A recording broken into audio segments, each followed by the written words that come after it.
ابو جہل نے اعلان کیا تھا کہ جو حضور کو گرفتار کر کے لائے گا 100 سرخ اونٹوں کا انعام دیا جائے گا۔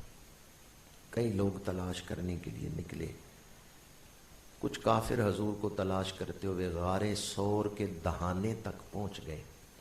اگر پیروں کی طرف جھک کے اندر دیکھتے تو غار کے اندر موجود ہستیوں کی زیارت ہو جاتی۔ اب وہ نازک موقع آ گیا ہے۔ اللہ تعالیٰ نے ایسے لشکروں کے ساتھ مدد کی ہے جن کو لوگ سر کی آنکھوں سے نہیں دیکھ سکتے، اور دشمنوں کے دلوں کا رخ پھیر دیا ہے۔ یہ آگے آیت میں ہے وَأَيَّدَهُ بِجُنُودٍ لَمْ تَرَوْهَا، اور اللہ تعالیٰ نے ان لشکروں کے ساتھ مدد کی۔ کبھی اللہ ان لشکروں کے ساتھ مدد کرتا ہے، فرشتے دل کا رخ پھیر دیتے ہیں، دل میں کوئی بات ڈال دیتے ہیں، یا کسی کا روب طاری ہو جاتا ہے یا کسی کی محبت پیدا ہو جاتی ہے، یا کہتے ہیں چھوڑو یہ کام نہ کرو، ادھر چلے جاؤ۔ تو حضرت سیدنا صدیق اکبر گھبرائے کہ اگر انہوں نے پیروں کی طرف جھک کے دیکھا تو حضور نظر آ جائیں گے۔ یہ گھبراہٹ اپنے لیے تھی یا حضور کے لیے تھی؟ اگر اپنی جان کا خوف ہوتا تو رات کے وقت نکلتے ہی نہ۔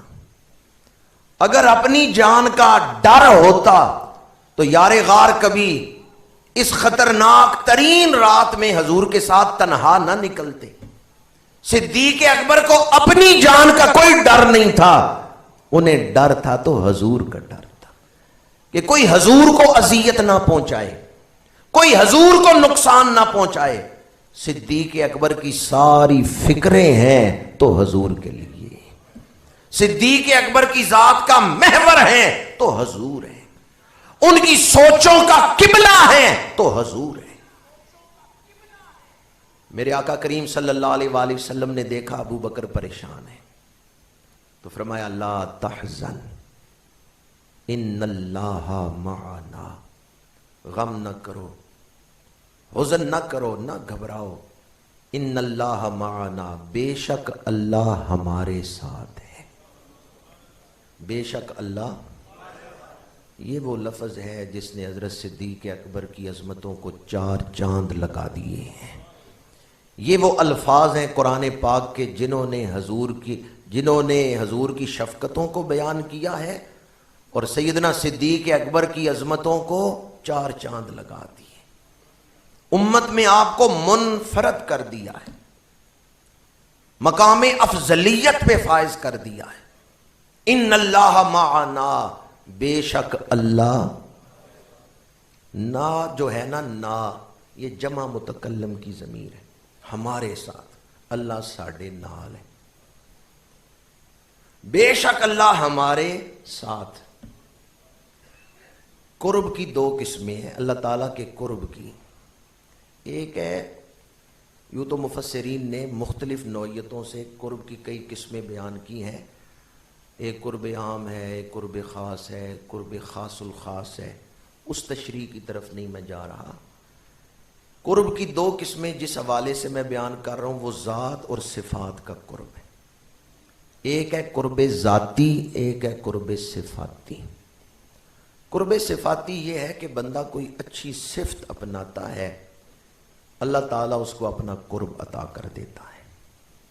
ان رحمت اللہ قریب من المحسنین، بندہ نیکی کرے اللہ کی رحمت کا قرب مل جاتا ہے۔ اس آیت میں بے شک اللہ کی رحمت محسنین کے قریب ہے۔ وَاعْلَمُوا أَنَّ اللَّهَ مَعَ الْمُتَّقِينَ، خوب جان لو کہ اللہ متقین کے ساتھ ہے۔ یہ آیت بتا رہی ہے جو تقوی اختیار کرے گا اسے اللہ کی معیت مل جائے گی، جو تقوی اختیار نہیں کرے گا اسے یہ معیت نہیں ملے گی۔ تو 2 آیتیں میں نے آپ کے سامنے پڑھی جن میں قرب صفات کا تعلق ہے۔ ان رحمت اللہ قریب من المحسنین، احسان کا، نیکی کا ذکر ہے۔ وَاعْلَمُوا أَنَّ اللَّهَ مَعَ الْمُتَّقِينَ، تقوی کا ذکر ہے، متقین کو اللہ کی معیت حاصل ہوگی۔ لیکن جو آیت میں نے خطبہ میں پڑھی اس آیت میں کسی صفت کا ذکر نہیں ہے۔ فرمایا ان اللہ معنا، اللہ ہمارے ساتھ ہے۔ مفسرین فرماتے ہیں حضور کو اللہ کا قرب ذاتی حاصل ہے، اور حضرت صدیق اکبر پہلے قرب صفات پہ تھے، حضور نے انہیں قرب صفات سے اٹھا کے قرب ذات تک پہنچا دیا ہے۔ اگر امت میں کسی کو اس مقام قرب میں حضور نے شامل کیا ہے تو صرف حضرت صدیق اکبر کو شامل کیا۔ حضرت صدیق اکبر کو اللہ کا قرب ذاتی حاصل ہے۔ ایک قرب صفات ہے، دوسرا قرب ذات ہے، ذاتی قرب۔ اور ذاتی قرب جو ہے یہ بلند ترین مرتبہ ہے قرب کا۔ ان اللہ معنا، بے شک اللہ ہمارے ساتھ ہے۔ اس میں صفتیں نہیں بیان ہوئی بلکہ اس میں ذات کا ذکر ہو رہا ہے۔ جس کے ساتھ اللہ ہو اسے کوئی نقصان پہنچا سکتا ہے؟ حضور نے کیا فرمایا ہے؟ صرف میرے ساتھ اللہ ہے۔ حضرت صدیق اکبر کو بھی، تو جو حضرت صدیق اکبر کی بے ادبی کر رہے ہیں انہیں پھر سوچنا چاہیے نا، جنگ کس کے ساتھ ہے؟ اللہ کے ساتھ ہے، کیونکہ حضرت صدیق اکبر کے ساتھ اللہ ہے۔ شان صدیق اکبر تو وراء الورا ہے۔ حدیث قدسی ہے بخاری شریف میں، من عاد لی ولیا فقد اعظمتہ بالحرب، جس نے میرے ولی سے دشمنی کی میں رب اسے اعلان جنگ۔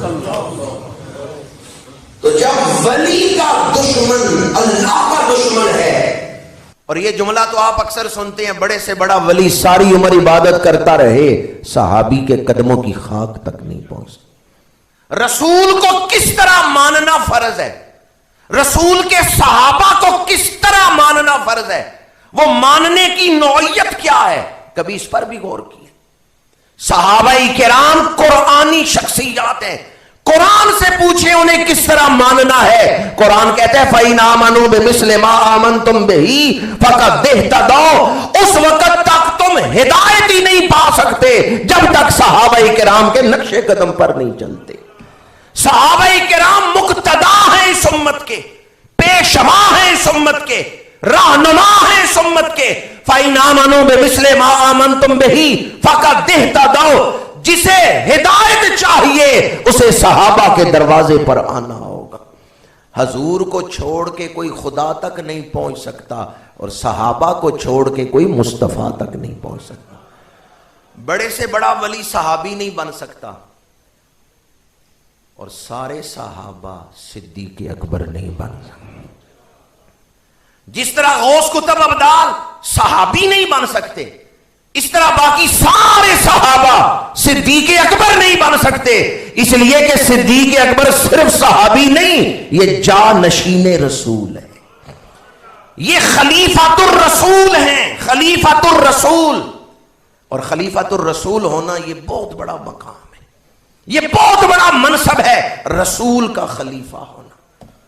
کسی شیخ الحدیث کے مصلی پہ بیٹھ کے فرائض سر انجام دینا بڑا مشکل ہے، پر صدیق اکبر تو کسی شیخ الحدیث کے مصلی پہ نہیں، مصدر حدیث کے مصلی پہ آئے ہیں، اور مصلی خود حضور نے عطا کیا ہے۔ جس بات کا حضور فیصلہ کر دیں، گنجائش ہے کہ بعد میں اس پر پھر بحث کی جائے، یہ تو حضور نے فیصلہ کر دیا۔ حضور نے اس امت کا پہلا امام بنایا ہے تو حضرت صدیق اکبر کو بنایا ہے۔ جنہیں حضور امام بنائے کس کی جرت ہے کہ ان کی امامت کا انکار کرے؟ حضرت صدیق اکبر کو اپنا مصلی خود اللہ کے رسول نے عطا فرمایا ہے۔ ان اللہ معنا، یہ قرب ذاتی حضور نے حضرت صدیق اکبر کو اپنے ساتھ رکھا ہے قرب ذاتی میں۔ قرب صفات اور قرب ذات کا فرق ذہن میں رہے گا تو پھر حضرت صدیق اکبر کی شان کا پتہ چلے۔